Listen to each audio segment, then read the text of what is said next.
Hello, and welcome to this Brand Square webinar featuring Schawk Australia's Business Development Manager, Paul Haggett, as he presents Making the Australian Country of Origin Labeling Legislation Work for Your Brand. My name is Stephanie Krieger, and I'll be your moderator for today. Before we get started, I would like to cover some housekeeping items. This webinar is interactive, so we encourage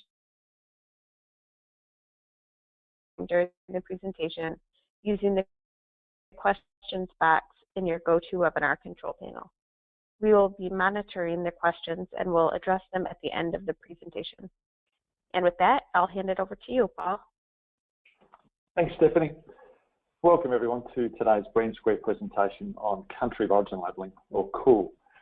Personally, I was never one of the cool kids at school, and I suspect when I tried to be, I looked a little bit like this lovely young lady in the hand-knitted jumper. I'm sure we've all got those photos of us looking not so cool somewhere that will not see the light of day for a while. So the intention of today's webinar is to provide you with some insights as to the opportunities and the complexities of complying with this recently passed piece of legislation here in Australia. And as is the case with many initiatives driven by government, we understand the intent and the overall intent, but once we get into the detail and understand the minutiae of it, we find that many elements are open to interpretation. So my point here is that those who misinterpret their obligations could end up in a very uncool place, whether that's consumer backlash, it could be a product recall, or something as expensive as packaging reprints or write-offs. All of these things are costly. So with this in mind, and with the short time available to us, we'll just touch on a few key points as to what we're going to cover today. So firstly, we'll have a quick top-line overview of what is COOL, what is country of origin labelling. We'll talk about the impact that can have on design, the practicalities and legalities of complying with COOL or not, the costs and timings of getting this done before the deadline, and the impact it can have on brand credibility, good or bad. So for me, and I have to apologise, I do not have a second screen, so you will hear a little bit of rustling of paper in the background, so they are just my notes. So, well, what is the intention of country of origin labelling? If you take the time to read media articles or look at the government website, this has been brought about by a notable lack of consumer confidence in the labelling of both fresh and packaged goods in Australia. And public concern has resulted over the years in numerous inquiries and reports and proposals to have this matter changed, but until recently, very few regulatory changes have been made. So if a consumer who wants to support brands and producers who manufacture locally, it can sometimes be quite difficult to quickly and easily identify the product's origins. Also, if there's a product made up of a mix of local and imported products, how does a consumer with a strong desire to be educated and informed about their products, how do they identify the proportion of local content? So we at Schawk here in Australia have been doing a lot of work on this in the last 12 months in the lead up to when the legislation came into play in July of 2016, and compliance is mandatory by July 2018. But I think as many of us will know, this time will go very quickly.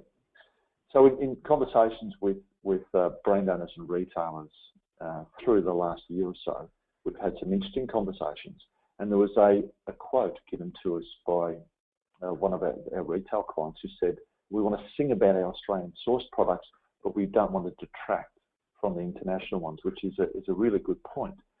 And I suppose our proposition here is that both brand owners and retailers alike have an opportunity to embrace this country of origin legislation to more clearly communicate to those customers. But as with most legislation, it is very open to interpretation. Doing it well and doing it right can be really beneficial to those brands and retailers that connect with the consumers and deliver to them what they're looking for. Okay, so what are the implications of this legislation on packaging design? That's something that we have come across quite regularly already, because Because as we'll see in the coming slides, the mandatories in what is proposed do take up packaging real estate, and many of those who are listening and watching, who are from brands or have anything to do with packaging design from an agency perspective, understand that the real estate on packaging, on labelling, is at a premium.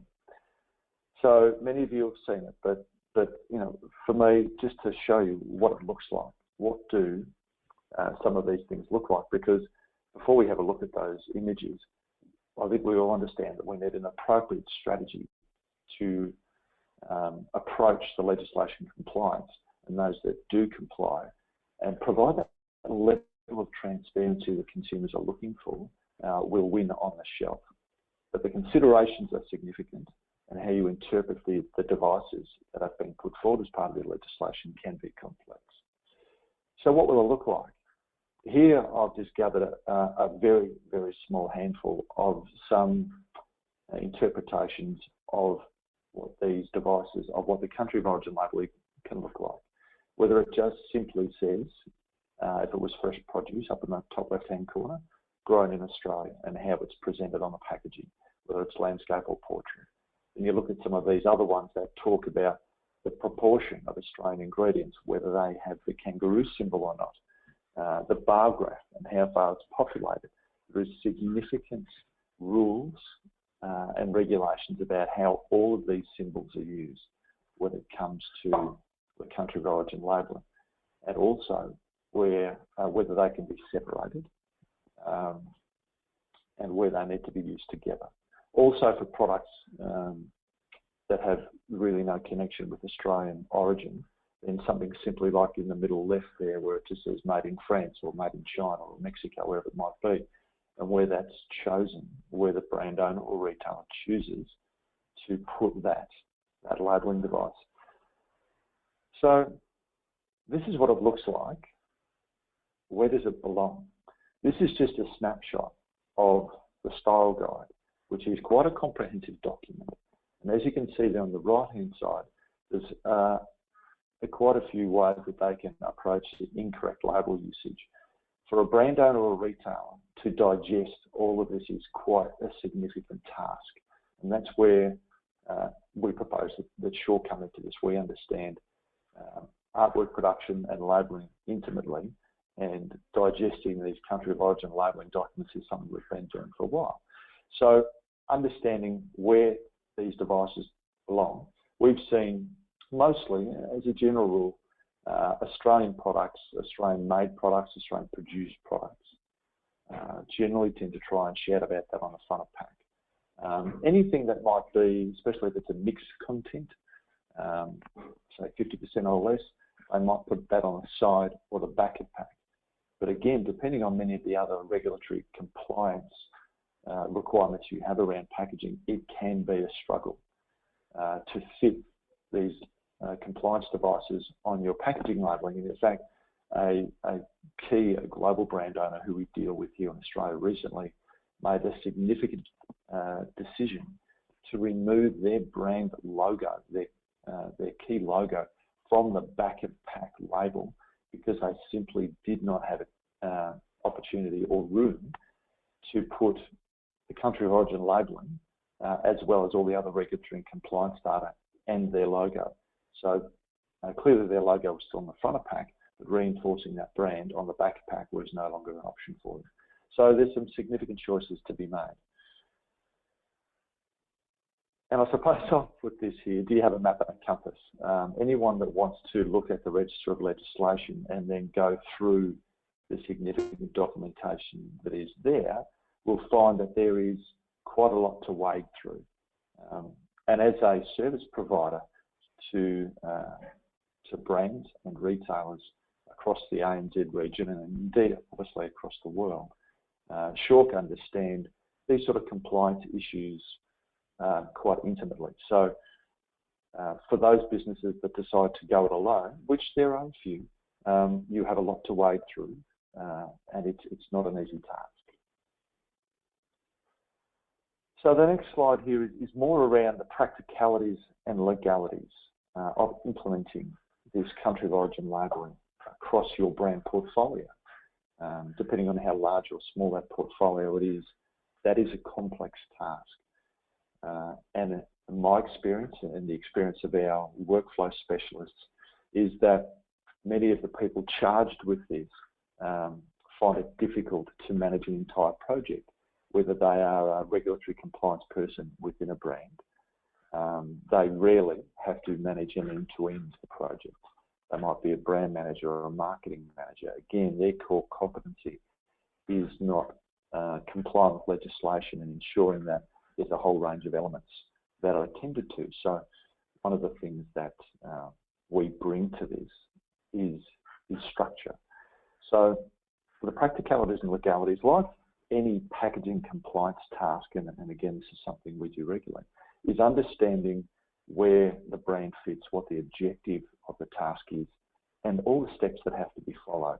I've used a few monopoly icons there because it really can be quite a confounding game sometimes for people and businesses that don't understand the implications of complying with this sort of legislation. And by the implications, I mean the impact that it has on their business in terms of understanding sourcing of materials, the length of time that you hold your stock of materials and packaging, the sourcing of those packaging materials from overseas, because as we know in Australia, many companies either source some finished goods or at least packaging from offshore in Asia, and we have long lead times there and larger minimum run quantities. So these are the sort of things that when it comes to understanding the practicalities as well as the legalities, this is where I believe Schawk brings some structure and process to what needs to be done to smoothly and effectively take advantage of complying with this core legislation. What I've got here is a snapshot of a process map, which is something that we do in our business almost every day. We have years and years of experience with both FMCG clients, retail and pharma. And I must say that I think it's the pharmaceutical disciplines that we've used over a decade or more here in Australia that really drive some very definitive outcomes for clients, understanding who are the key stakeholders and where is their piece in the puzzle sit, so to speak. So for us, I think that's one of the key things to understand when implementing and approaching a country of origin labelling exercise is the actual timeline it can take. Many of you will be aware of the time it takes to launch a new product to market, depending on where you are in the supply chain and the complexity of your product. They can be 3 months, 6 months, 9 months, and many, as we know, take 12 months to go from concept through to launch. Ensuring that country of origin labelling is applied the correct way, there can be similar timelines there. So my point, I suppose, is that structure and process is a significant part of it. Which brings us to, I suppose, the next point. That the costs and timings involved in something like this are significant. We're all aware of the cost of changing packaging, updating packaging, and also getting it wrong, as I referred to earlier. Excuse me. Getting it wrong can be quite costly, both for brand perception or for the actual product and the packaging that you have, your inventory. So from my point of view, I think understanding and having that breadth and depth of knowledge of the packaging and the graphics supply chain, and I suppose that's a term that some of you may not be aware of. Physical supply chain, that's self-explanatory, but the graphic supply chain is more complex than some people realise. So understanding the end outcome and the costs and timings of getting to that end outcome with printer requirements in packaging. We're talking about food packaging, FMCG food packaging. There are a multitude of components, a multitude of print disciplines, and significant costs and timings are applied to each.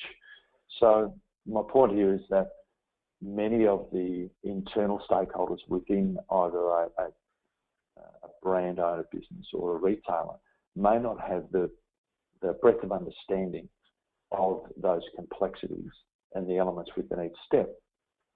So that's lack of visibility on those things is where, as many of you I'm sure are aware, it can jump up and bite you just prior to going to press if you're not aware of some of the requirements around colour limitations or timings. That's where that lack of overall visibility can be quite challenging. So because of Schawk's heritage in print production, our understanding of tooling costs, the ability to do things for something like reducing colours. So if you've got a common varietal colour or common brand colours, understanding those things can significantly reduce the costs when you can have common plates or common colours through a job. I suppose this graphic here is to illustrate this is what we do all day, every day. We have an understanding around creative. We understand the design and branding space intimately, but as well as many other steps to executing graphic supply chain projects, asset management, executional components, colour and print quality management is a huge one, especially when changing over and complying with new legislation.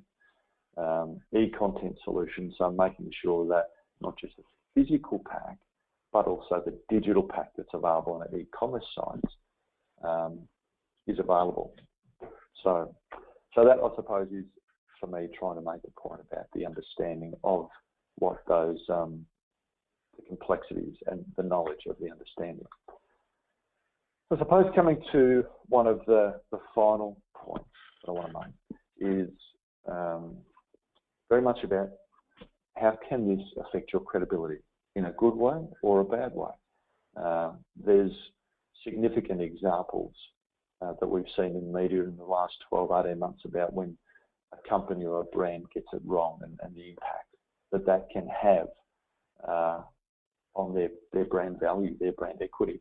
So depending on where your business or your client's business sits with country of origin labelling, there really needs to be a strategy around how this legislation is going to be applied, and then a range of tactics as to how that strategy is implemented.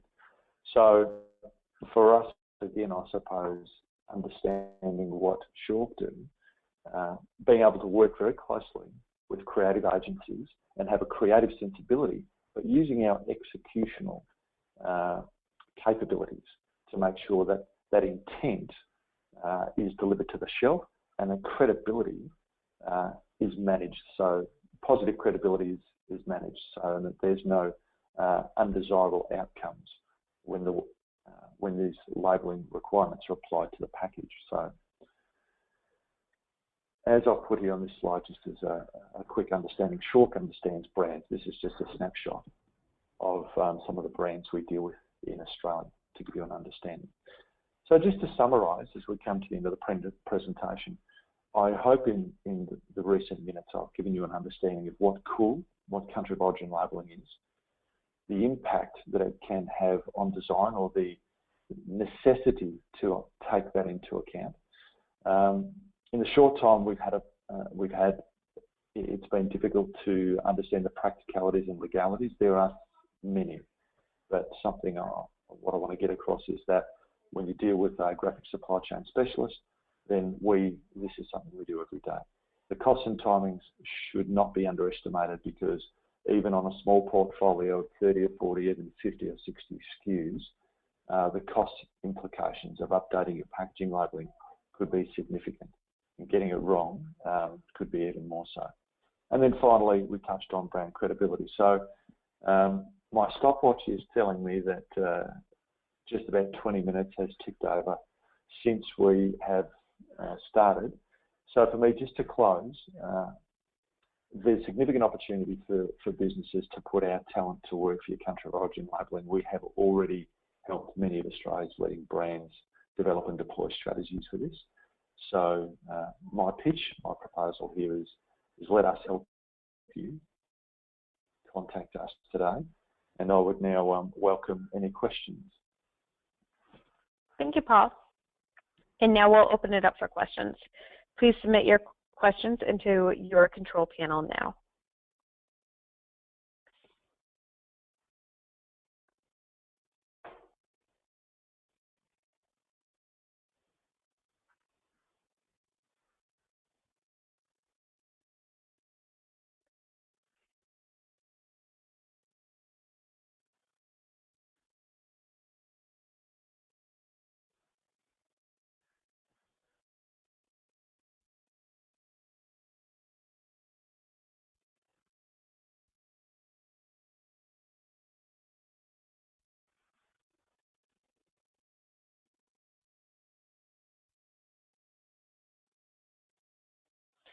So one of the first questions, Paul, is how do these rules apply to unpackaged fresh produce for sale in the supermarket environment? It's a good question, thank you. So for packaged foods, country of origin statements or the standard marks are required to be on the label and legible. For things like, let's take, for example, these fresh fruit and vegetables in transparent packaging. So many of us have seen those where you have maybe a tray, whether it's lemons or produce, four of them to a tray, overwrapped with a clear plastic film. The country of origin statements or the marks apply the same to that style of package, that packaged in store, as they do to the, I suppose, the finished goods that come into the store.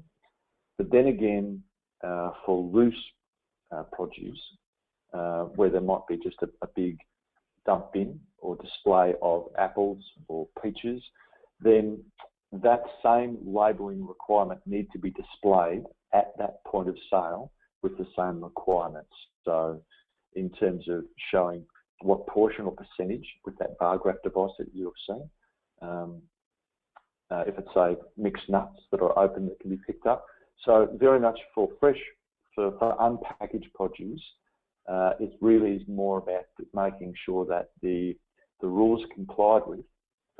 But clearly, because it's unpackaged, it can't be on the package. It just needs to be displayed at that point of sale clearly so the consumer can identify the origins of that product. So hopefully that answers the question for whoever asked that one.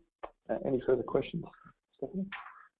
Okay, great. Yeah, it looks like there's one other one coming in. What is the difference between produced in, made in, and grown in?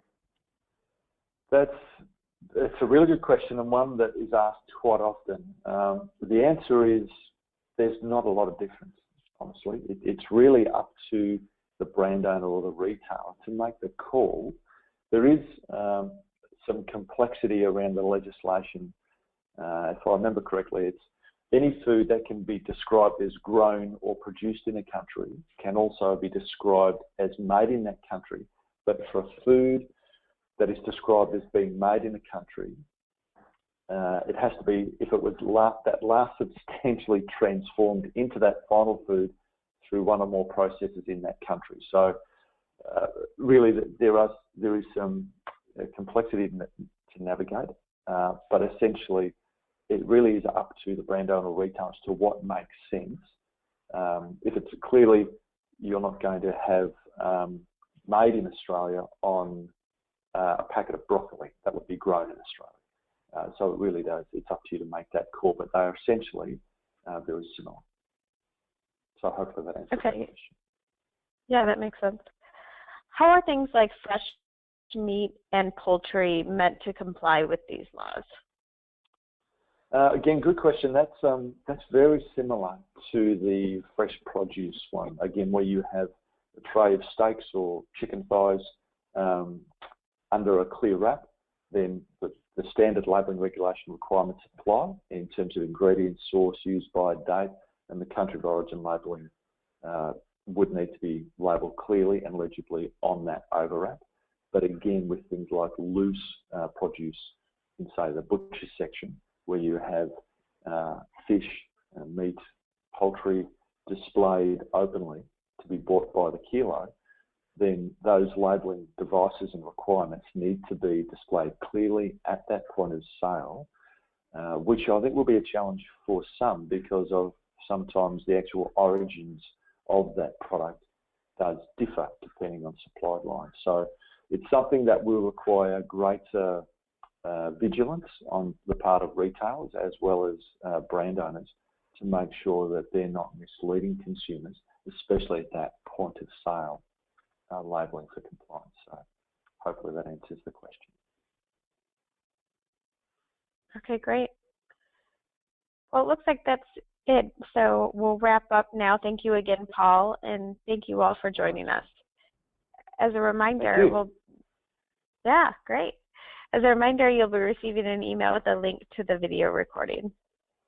And be sure to visit brandsquare.com to register for next month's webinar with Jean-Christophe Estrams, Director of Strategic Planning at Brand Image Paris, as he covers 4 key trends that define how millennials interact with brands.